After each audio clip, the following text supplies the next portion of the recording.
আবু সাইদকে হত্যার কথা বলে সেখানে একটা ভিডিও দেখালো। হ্যাঁ, খুব স্বাভাবিক, এটা মানুষের সেন্টিমেন্টে লেগেছে যে তাকে পুলিশ গুলি করে মেরেছে। এখানে আমার প্রশ্নটা হচ্ছে, তাকে যদি পুলিশকে গুলি করে থাকে, তো গুলি খাওয়া একটা লোক এরা টেনে নিয়ে গেল, এখানে কিন্তু কোনো রক্তের চিহ্ন দেখা যায়। দ্বিতীয় কথা হচ্ছে যে তার সঙ্গী সাথীরা যে তাকে টেনে নিয়ে গেল, কোথায় নিয়ে গেল?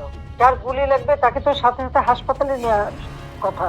হাসপাতালে নেবে, অপারেশন করে ব্লড বের করে তাকে বাঁচাবার চেষ্টা করবে। আবু সাইদকে কিন্তু হাসপাতালে নেয় নাই, নিয়েছিল প্রায় 4-5 ঘন্টা পরে। 4-5 ঘন্টা পরে হাসপাতালে নেওয়ার পর ডাক্তাররা যখন চিকিৎসা করে তখন সে মৃত্যুবরণ করে।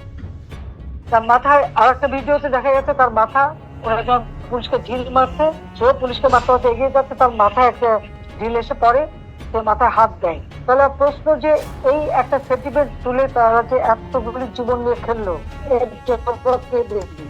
আমাদের জুডিশিয়াল কমিশন এই হত্যা করতে আছে, পুলিশকে এটা বলতে জবাব দিতে কেন সেই জুডিশিয়াল সে তদন্ত